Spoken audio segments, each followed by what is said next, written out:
Osborne, Magic Tree House 11, Lions at Lunchtime. Chapter 6. Spick and span. Be still, said Jack. Jack and Annie stood frozen as an elephant stepped out of the shadows. It waded into the pond and dipped its trunk into the water. Oh, wow, said Annie. Jack breathed a sigh of relief. An elephant wasn't going to chase them and eat them. Still, the elephant was huge. Let's sneak away, said Jack. But I want to watch, said Annie. Fine, said Jack. He was tired of Annie getting sidetracked. I'm going to solve the riddle by myself. I'll meet you back at the treehouse. He turned to go. A spray of water rained down on him. It came from behind. He shouted with surprise and looked back. The elephant's trunk was pointed straight at Annie. Cool, she cried. He's giving me a shower. The elephant sprayed her again. Then again, the mud slowly rolled off her face, her braids, her t-shirt, her shorts, her legs, and her sneakers. I guess the elephant doesn't like dirty kids, said Annie, laughing. Her eyes were squeezed shut. Finally, she was clean and soaking wet. Now it's your turn, she said to Jack. Jack stepped forward and shut his eyes tight. A blast of water hit him. It did feel like a shower, a strong shower. When Jack was clean, the elephant let out a grunt. Then he started to splash himself with water. Thanks, said Annie. Yeah, thanks, said Jack. I'm spick and span now, said Annie. When the sun dries me off, I'll be like new. Good, said Jack. Now we can get serious. He picked up his heavy pack. We have to figure out the answer to the riddle, so we can leave this place. Before we run into real trouble. He looked around nervously. Where are the lions? He wondered. A small bird flitted near his head. Hi, Annie said to the bird. Jack turned back to her. According to the riddle, we're looking for something gold and sweet. What do you want? Annie asked the bird. The bird twittered and flew around Jack and Annie. Its feathers were dull gray, but it had a bright, happy manner. Annie, listen to me, not the bird, said Jack. The bird kept fluttering around them. She's trying to tell us something, said Annie. Jack let out a long sigh. You are driving me crazy today, he said. But I feel like she needs our help, said Annie. Maybe her babies fell out of the nest. Annie, you can't save every animal in Africa, said Jack. This bird is important, said Annie. Trust me. The bird darted toward the trees. It landed on a branch and cocked its head at them. She says follow, said Annie. The bird headed into the forest. Annie started after it. Don't go in there, said Jack. You might run into... There was no need to finish.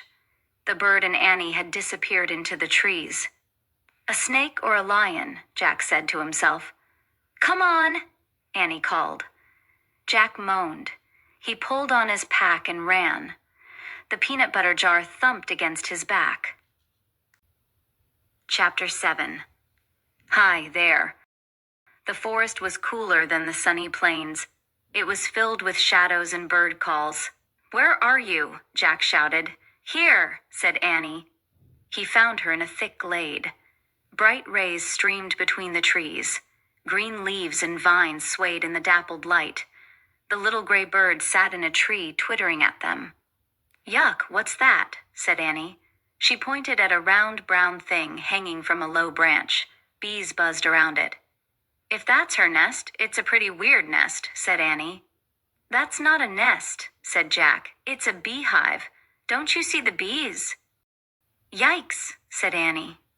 She stepped back from the tree, but the little bird darted at the beehive and pecked at it. What's she doing? Said Annie. The bird kept pecking at the hive. I don't know. Maybe she's as nuts as you, said Jack. Look her up in the book, said Annie. See if it says she's nuts. Are you kidding? Said Jack. That nutty bird isn't going to be in this book. Just look. Jack opened his Africa book. He kept turning the pages. Just as he thought, there was no gray bird in the book. Forget it, he said. Keep looking, said Annie. Jack turned one more page. And there it was, a little gray bird, a beehive, and a tall, painted warrior with a spear. "I don't believe this," said Jack. Then he read aloud. "This bird is called a honey guide. It's both a friend and a helper to the Maasai Musi people, an African tribe known for their fierce fighting skills and bravery." "Hi, honey guide," Annie called to the bird. "I knew you were important." Jack kept reading. "The honey guide leads a Maasai tribesperson to a beehive. The bird waits for him or her to scatter the bees and take the honey. Then the bird feasts on the honeycomb." "That's cool," said Jack. "They work together, like the zebras and wildebeests and gazelles." "Yeah," said Annie. "And she wants us to be her helpers. We have to scatter the bees and leave her the honeycomb." "How do we do that?" said Jack. He looked back at the book. It didn't say how. "Well, maybe we could wave those weeds at them," said Annie. She pointed to some bright green plants that looked like giant fans. Jack put his book and backpack down. He and Annie pulled up the weeds. They waved them near the tree, and the bees scattered. Next, Jack grabbed the tree branch and jiggled it. The hive fell to the ground and broke open. Annie stooped and stuck her finger into the golden honeycomb. "Yummy," she said when she tasted the honey. "Try it." Jack stuck his finger in the honeycomb, too. He licked off the golden honey. It was the sweetest honey he had ever tasted. "Now the honey guide can get to her honeycomb," said Annie. "Yeah, but she'd better hurry. Before the bees come back," said Jack. "It's weird," said Annie. "Honey's so sweet and good. But to get it, you have to go past a lot of dangerous bees." "Oh, man," whispered Jack. "That's it." "That's what?" asked Annie. Jack said Morgan's riddle. "I'm the color of gold and as sweet as can be, but beware of the danger that's all around me. What am I?" "I get it," Annie whispered. "Honey?" "Honey," said Jack, nodding and smiling. "That's it. We've answered Morgan's riddle. Let's go home." He stood up to leave. He gasped. Standing in the shadows was a tall man with a spear and a curved sword hanging from his belt. His face was painted in fierce, bright colors. Jack knew at once what he was. A Maasai warrior. "Hi there," Annie said in a small voice. Chapter 8. Yum. The warrior stared back at Jack and Annie. "We were helping one of your honey guides," said Annie. The warrior was as still as a statue. "We didn't mean to steal anything," Jack said. "In fact, it's all yours. We've had enough. Lots of good honey still there," Annie said, smiling. The warrior narrowed his eyes. "Is he angry?" Jack wondered. "I'm sorry we were trespassing," said Jack. "We come in peace. In fact, we bring gifts." He picked up his backpack and held it out to the warrior. The warrior still didn't move. "This?" Jack held up his book. Nothing. Jack reached into his pack. He pulled out the big jar of peanut butter. Peanut butter! He pulled out the loaf of bread. Bread. Hey. Hey! How about a peanut butter and honey sandwich? "Yum!" Annie said, watching the warrior. The warrior stared at the food. "We'll show you," said Jack. As Jack unwrapped the bread, his hands shook. Annie opened the jar. "We don't have anything to spread it with," she said. "Use your fingers," said Jack. "Excuse me," Annie said to the warrior. "I have to use my fingers, but they're pretty clean. An elephant just do it, Annie," said Jack. Okay. She spread the peanut butter onto a slice of bread with her fingers. At the same time, Jack spread the honey from the beehive on another slice. Jack and Annie put their pieces of bread together. "Ta-da!" said Annie, handing the sandwich to the warrior. The warrior took the sandwich, but he didn't eat it. He just looked at it. "Let's make sandwiches for us, too," Jack said. "So he doesn't have to eat alone." They quickly made 2 more sandwiches. "See, like this," said Annie. She bit into her sandwich. Yum." Jack took a bite, too. He said. It was really good. Finally, the warrior bit into his sandwich. He chewed slowly. "This is called a picnic," said Annie. They ate their sandwiches in silence. When they finished, Jack screwed the lid back on the peanut butter jar. "Not bad, huh?" he said. The warrior smiled. He had a kind, dignified smile. Jack and Annie smiled back at him. Then the warrior turned gracefully and vanished into the trees. "Oh man," said Jack. Part of him wanted to follow the silent warrior through the shadowy forest. "Ready?" Annie asked softly. Jack nodded. Annie started to go. "Wait," said Jack. He put away the peanut butter and bread. "We're going back to the treehouse, right? We're not going to do anything silly, like rescue anything or chase birds, right?" "Those things aren't silly," said Annie. "Don't forget that the bird gave us the answer to the riddle." "Oh, right," said Jack. He looked at the little honey guide. She was on the ground, pecking at the honeycomb. "Thanks," Jack said to the bird. "Have a good feast," said Annie. Jack put on his pack. Then he and Annie started out of the forest. When they passed the pond, they saw the elephant still splashing in the water. He lifted his trunk. He seemed to be waving at them. "See ya!" Annie shouted, waving back. They rounded the bend in the river, then started through the tall grass. As they walked back toward the treehouse, they saw the wildebeests in the distance. There were still some crossing the river. They saw a family of zebras grazing together. They saw lone giraffes walking from tree to tree, eating the leaves. And they saw a bunch of lions sleeping in the shade of a tree, the same tree that the treehouse was in. "Whoops," said Annie. Jack's heart gave a jump. "So, there they are," he said. Chapter 9, Tiptoe. Jack and Annie crouched in the tall grass. There was a big lion, 3 lionesses, and a bunch of cubs. "I think they're sleeping," whispered Annie. "Yeah," said Jack. "But for how long?" He pulled the Africa book from his pack and opened it.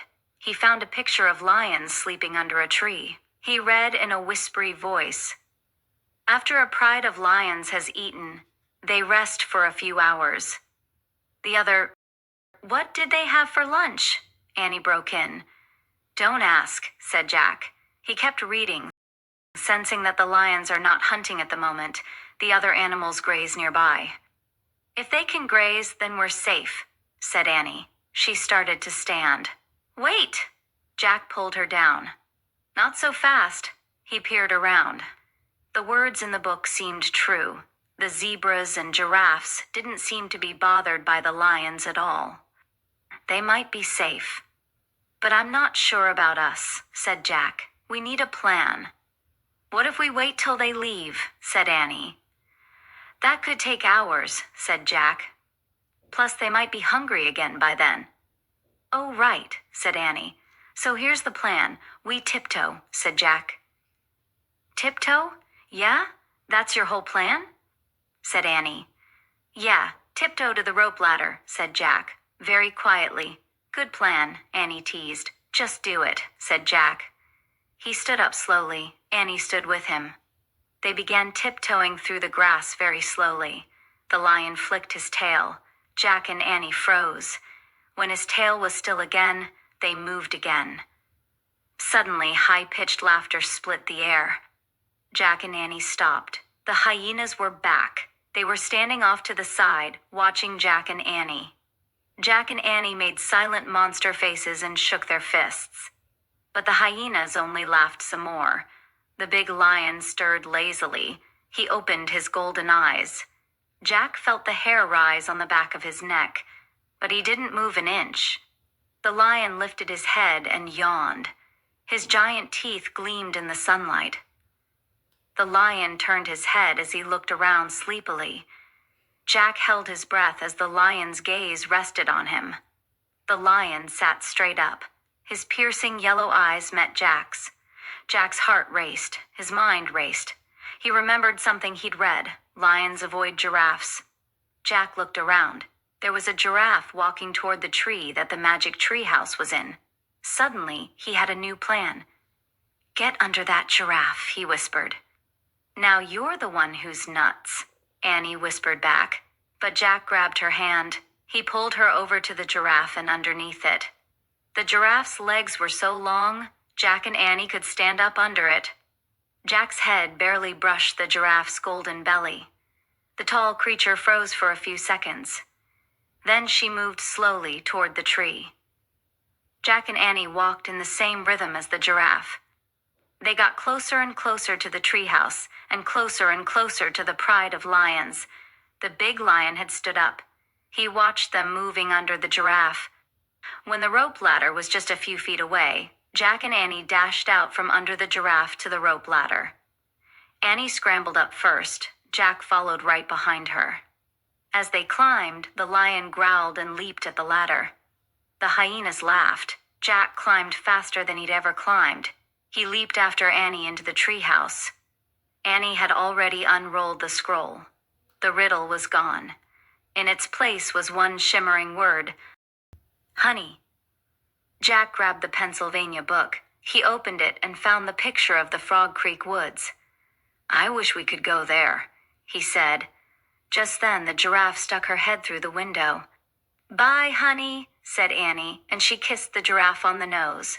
The wind started to blow. The treehouse started to spin. It spun faster and faster.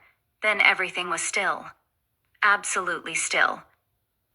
Chapter 10, After Lunch.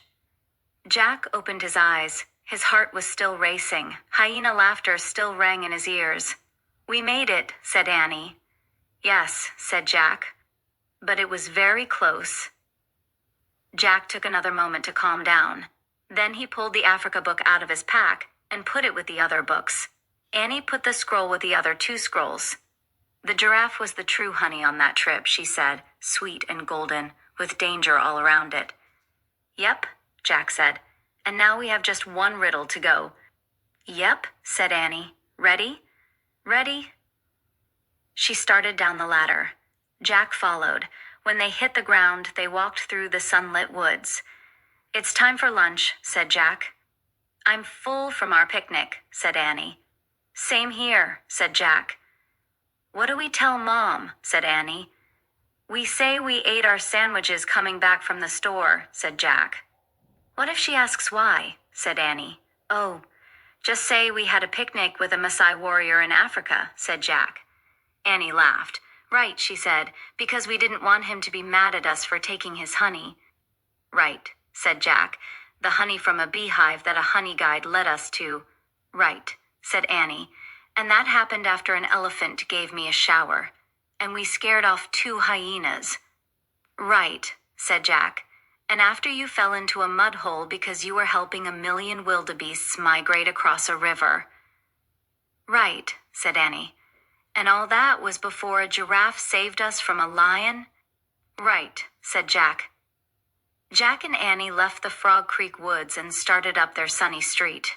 They were silent for a moment. Then Jack pushed his glasses into place. "We better just say we ate our sandwiches on the way home from the store," he said. "Right," said Annie. "And if Mom asks why," started Jack. "We'll just say it's a really long story," said Annie. "Right," said Jack, with like 10 chapters. Annie laughed. "Good plan," she said. "Very good plan," said Jack. They crossed their yard. They went up their steps and through their front door. "We're back," Annie shouted. "Great," called their mom. "Ready for lunch?"